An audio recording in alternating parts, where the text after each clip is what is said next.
اب میں اس کے بعد تقریر کے لیے دعوت دینا چاہتی ہوں آپ کو کہ وہ اپنی تقریر پیش کریں.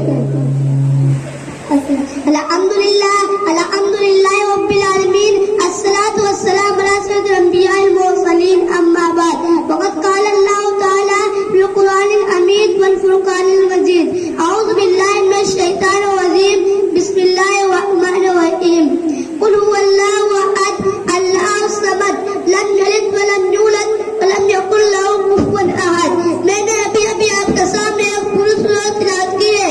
اس کا ترجمہ یہ ہے اے نبی کہہ دیجیے اللہ ہے کہ اللہ بے نیاز ہے، وہ نہ کسی کا باپ ہے وہ نہ کسی کا بیٹا، اس کا کوئی ہمسر نہیں. کیا یہ حقیقت نہیں ہے؟ سارا بڑے آسمان، چوڑی چکلی زمین، ہاتھا سمندر، اونچے اونچے پہاڑ دریا دیکھتے ہیں.